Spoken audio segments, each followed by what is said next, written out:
Not Carrie Bradshaw YouTube channel. In this video, I'm recapping episode 7 of season 2 of P-Valley. Let me not even say this is my favorite episode. Let me just say that I feel the episodes are getting progressively better. Each episode that I see becomes my new favorite, and that's just a testament to Katori Hall's brilliance.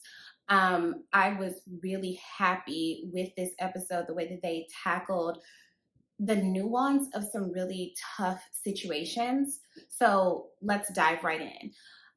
I am obsessed with the way this episode started because I love Loretta Devine as a Black icon, and seeing her go through these different eras of the juke joint turned Pank was really a reminder of her talent.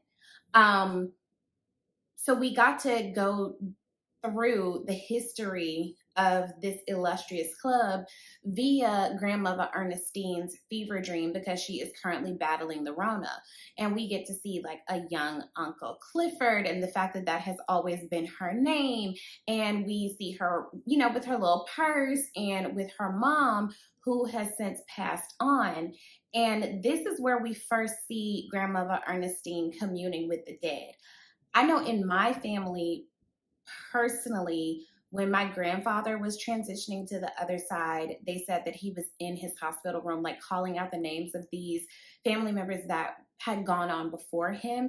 And so for Grandmother Ernestine in this fever dream to be reaching out to her daughter, or her daughter offering her a drink, which superstition says if a deceased person in a dream is alive and they offer you a drink, that you shouldn't take it unless you want to die. I did not know that. And again, shout out to Katori Hall for being this present day historian of Black American Southern culture. As a Black American Southerner, I can say that she's teaching me some things that I did not even know. And I'm just so appreciative of her sharing the different spiritual beliefs that we have, the commonalities, the new things. It gives me a lot to think about as far as like my identity, what I believe, what I practice. Anywho, this is not about me. The fact that Grandmother Ernestine is communing with the dead gives me the impression that she's nearing the end of her life, and that perhaps she will not survive this disease. Again, parallel universes, a lot of people did not make it through COVID, and it's reasonable that she might not be one of the people who makes it out of this. So this history lesson about what this club has been in the lives of that family leads us into the scene where we actually get a really good perspective on the battle for the Pank, right? So Autumn Haley, Lakeisha Savage, blah, blah, blah, blah, blah, blah, has been offered $5 million for the club. She still wants to hold out for 10. And Uncle Clifford is even like, bitch, you might want to take, what they're offering. However, Uncle Clifford is conflicted because this is her inheritance. This belonged to her ancestors. Her great-great-grandfather did this thing there, and vice versa. Like, this is truly a home. And it's interesting too, because it's been Autumn Haley's home as well, because she ain't had nowhere to stay. And this is where Uncle Clifford was raised. So it's this conflict that I know a lot of Black people are currently having, where it's like the don't sell Big Mama's house.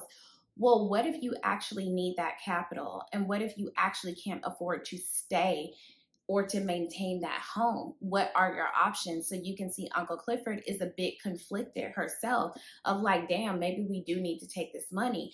Autumn Haley wants to sell because I think that she's trying to make her daughter's death worth it.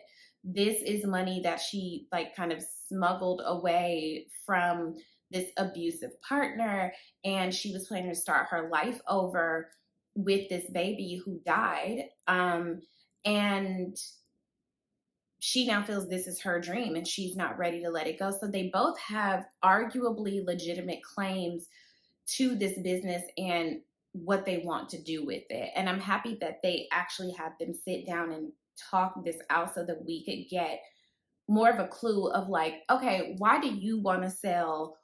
Why are you feeling shaky on it? I think it's also really important for us to know that Uncle Clifford is, you know, kind of teetering on like whether or not this is the best move for her. So Lil Murda is camping out at Uncle Clifford's house post Big Teek's suicide, and he is taking care of Grandmother Ernestine. And let me just tell y'all, that is my favorite meal that my mom cooks for me: a smothered pork chop, collard greens, or turnip greens. I really prefer my mom's turnip greens, candy yams, and mac and cheese. Every time I go home and there is time, that is the meal that I want my mommy to make for me. And I could really go for some right now. But again, this isn't about me. Let me move right on. I am obsessed with the way Grandmother loves Lil Murda. I am obsessed with the way that he is so gently taking care of her. I find it to be absolutely beautiful. No, he done checked her blood sugar, took her temperature, you know, putting a cool cloth to her head, make sure she's comfortable. I absolutely love it. Meanwhile, his feature is blowing up, and Wody hasn't been able to get in contact with him. And, you know, the venues are calling. They want to book him to restart the tour. Meanwhile, no one has come to claim Teek's body. And Wody is like, you know, he might have to put him in a pauper's grave, which is what you do for a person who doesn't have the means, the family, the whatever, to properly bury them. And Lil Murda is like, you know, the gang will come together and, you know, send him home like a king.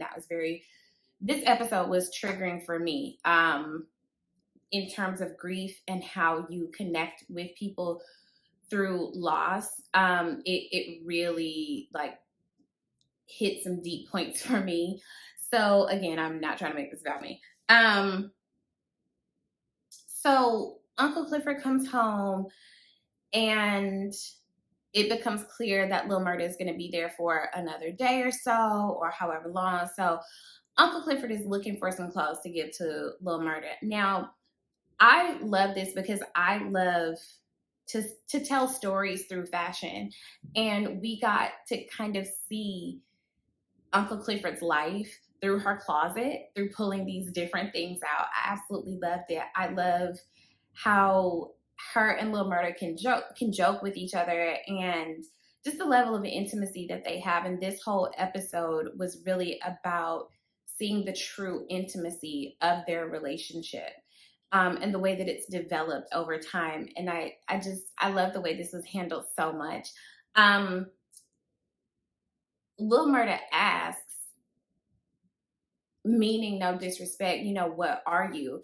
And that's a big question to ask anyone of any identity, but particularly someone who does not exist within the binary like Uncle Clifford. Because again, Uncle Clifford has a otherwise male identifying name and really queers fashion. You know, like Uncle Clifford has facial hair, but also wears weave and nails. And it is a reasonable question to ask, but you know, Uncle Clifford is also like, I'm me, who are you?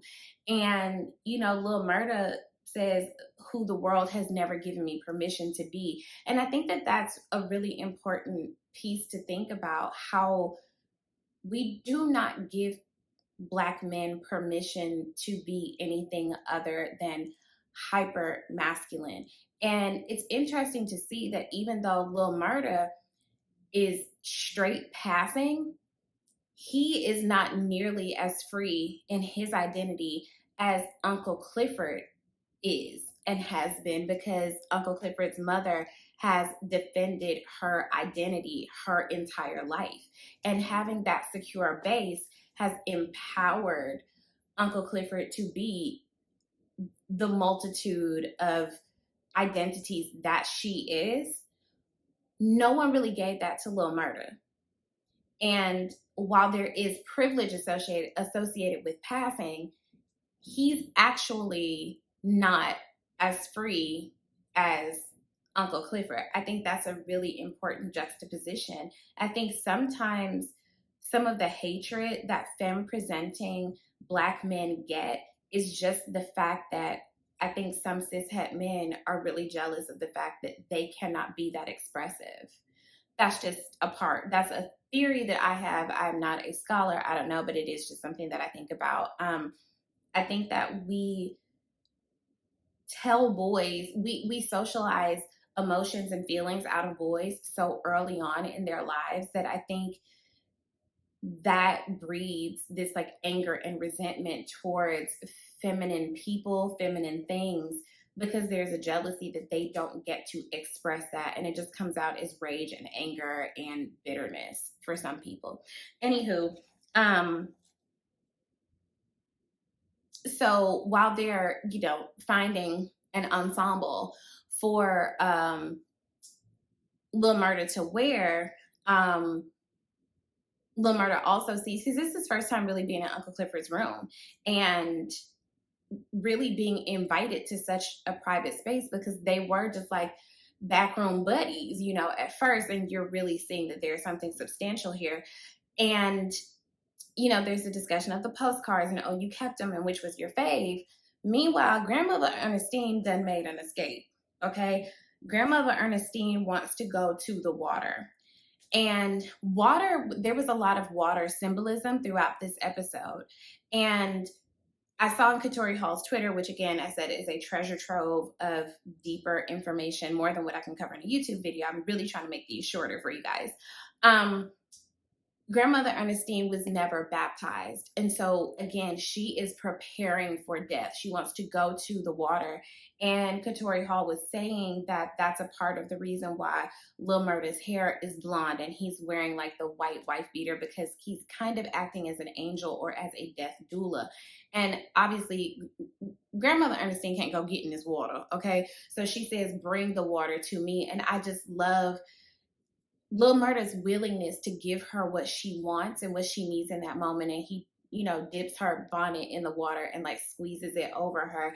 This was also a moment of clarity for him. I don't know if you guys saw the look on his face. Like, this is where Teak committed suicide. So I wonder if this was a cleansing for him as well from that trauma, or maybe ushering in a healing from that trauma. But Grandmother Ernestine just is not looking good. Her fingers are turning blue and she's preparing to go on to glory. And even when she starts calling out for her daughter, Uncle Clifford's mom, it becomes real for Uncle Clifford that, oh shit, like, this might be it. So the ambulance comes for her, and I love that Lil Murda corrects them on pronouns. And this is a deeply emotional moment. Like, again, we see Uncle Clifford in the shower, again, water, cleansing. And she comes out of the shower and Lil Murda is, wearing like a feather boa and is doing this just like funny striptease and is trying to like kind of vogue or whatever. And it reminded me so much of this scene from Lovecraft Country when Montrose was in the gay club, and you see just this moment of joy of him finally being himself. And this is Lil Murda kind of like expressing a part of himself that he's never been able to really express before. And it's just a moment of joy between them as they're both experiencing this really intense grief. He's just lost Big Teak. Grandmother Ernestine might be on her way out of here. Moreover, Uncle Clifford's additional connection to Grandmother Ernestine is the club. She might be losing that as well. So there's a lot of loss between the two of them, and they're finding joy in each other. And I just find that to be incredibly beautiful. And even the way that their sex scene was, someone tweeted today that they were saying, you guys should not be so focused on the fact that this is a gay sex scene, but more so the intimacy in the conversation. I think that people should have more conversations about sex and about pleasure. It's actually really wild that we don't talk more about what our desires are before having sex or even during sex. I think the way that we're socialized to just assume that, especially when we're younger, we're just socialized to believe that men just know how to pleasure women. And a lot of women have not been taught the proper language or the proper way to express what we desire. sexually. So I was really happy to see that Lil Murda was able to say, like, no, this is what I want you to do to me. And it was this just exchange of like power and vulnerability. And I just absolutely loved it. I love that Uncle Clifford this time was saying to him, I got you, which is what he was saying to Teak, which is what Lil Murda was saying to Big Teak in previous episodes. And to know that like this person is holding space for you. And at the, the next day, Lil Murda goes to talk about Big Teak, and Uncle Clifford is like, listen, whenever you're ready, you don't have to talk about it now if you're not ready. I just thought it was a very beautiful, like, intimate moment. So moving along. Okay, so Terricka has been camped out at Mercedes' house, and she is pregnant, and she's 14. So the cycle is repeating itself. And you can see throughout this episode, Mercedes is very haunted by her choices, by her mom's choices, by her mom's abuse, by the trauma that her mom inflicted upon her. And they go on this road trip to Jackson, unbeknownst to Terricka. She's thinking they're going for ice cream. They're actually going to go to Jackson just so that she can know what her options are. And Mercedes recognizes that she's replicating the same trauma with Terricka that her mom inflicted upon her. And she has this moment of realization of, oh shit, I don't want to do this. This was such a timely and important episode. I'm always happy when people create art that shows the real experience for people who choose to get abortions. I think one of the lowest things that you can do as a human being is to guilt and shame and protest against people making a personal choice about their bodies. I honestly just that disgusts and angers me so much. I escorted a friend of mine to get an abortion, and there was this woman out there just by herself, and I didn't know why she was approaching us. I honestly thought she was panhandling, and she was immediately like trying to talk my friend out of getting the abortion, and like I wanted to punch her in the face so badly. Because it was also like, how do you know that we're not coming here because like one of us has a yeast infection? Like, you don't know what we're here for. And for you to make that assumption and to try to make someone feel badly about what is such a personal choice, I just find to be disgusting and upsetting. So Terricka gets proper information. And I love that the thing of like, who said that about like, if you get an abortion, you get cancer. And it's just like, oh my God, I remember when I was younger, the misinformation that I heard about periods and about abortions, about all kinds of things. It is absolutely ridiculous. And I was so happy that the nurse said the same risks associated with an abortion are the same risks associated with pregnancy. To dispel those myths and those rumors is really important. And it's also quite accurate that now that Terricka is pregnant, Mercedes wants to have a more in-depth sex talk. The sex talk my mom gave me was a joke. Okay. It wasn't a thing. Okay. And, I fortunately always had access to healthcare and contraception. And so that's not an experience that I've had, but I fully support a person's right to choose what they want to do. And I'm happy that this kind of content is out there, because maybe it can be a learning lesson for mothers, for parents, to not wait so long to talk to your children about sex education, health, comprehensive sex education. Terricka asks, Mercedes some really tough questions like, did you want to abort me? And like, Patrice forced Mercedes to have that baby. In the flashback, I was really confused by Patrice's behavior, because she wanted to pimp Mercedes out to get their food paid for, but then saw that Mercedes had contraception and beat her for it. And I was just like, you don't want her to be a hoe, but you're actively trying to make her kind of a sex worker. Patrice is the worst kind of person. Like, I want to fight Patrice so bad. Patrice Woodbine is the worst kind of person. And I'm happy that Mercedes recognizes the trauma, she recognizes the pattern, and has this radical shift of like, okay, I don't want to do this. Let's break this curse here today, and empowers Terricka to make her own choice. And she tosses her the keys, and Terricka decides to terminate the pregnancy. And you can see the joy on Mercedes' face, and I like that she told, she asked Terricka, do you not want to see the world? Do you not want to, like go to China? Do you not want to see these places? And, Terricka is like, why didn't you? And she's like, because I didn't want to be that far away from you.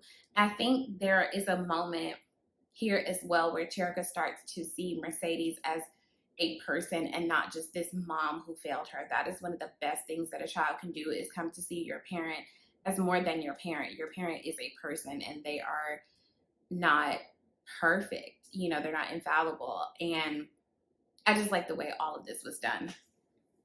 So Autumn Haley runs into Keyshawn at the grocery store, and Derek insists that he's trying. And why has he not been unalived yet? Why? I want him gone so bad. Oh, I want him gone so bad in my spirit. And I forgot that Autumn Haley is the one who gave Keyshawn the gun. Totally forgot about that from last season. And so she ducks off to get some makeup to cover her face, allegedly. And she, has this exchange with Autumn Haley. Autumn Haley pops up at the house later and provides her a way out. And I was so irritated with Keyshawn, because I was just like, Keyshawn, you really might be slow. Like, you're not catching the metaphor. Got to be quicker than that. So she gets her like a burner phone and, tells this, again, dark fairy tale about herself and how she waited too late to try to escape an abusive relationship and, lost her daughter, committed a murder, and all of these things. And the fact that Keyshawn is just like, what you mean? I was just like, girl, keep up. Anyway, so hopefully next episode she takes her up on the offer and gets the hell away from Derek. Or at this point, I just feel like Derek is someone who has to be unalived. He won't go away. Just unalive him. Let's all just move on. So that was episode 7. I love this episode. I love how things were covered. I'm looking forward to next week's episode, which will probably then become my favorite episode. So drop down the comments. Let me know what you guys thought about the symbolism. Again, please look at Katori Hall's thread about this episode. She does like a deep dive more into like the colors and like the fact that Mercedes is wearing red as like a symbol of, the blood loss and everything. Like when you have a baby and all of these things, there was so much intentionality in the cinematography, in the wardrobe, all of the things. So please, I will actually link her Twitter so that you can check that out, because again, it's more than what I know and what I can cover and what I keep trying to make a short review video. So be sure to like, comment, share, subscribe, all of the things. Join my Patreon if you have ideas for exclusive content that you would like to see. Keep it cute. Put that in the comments as well. And I will see you guys next week for the next episode. Bye.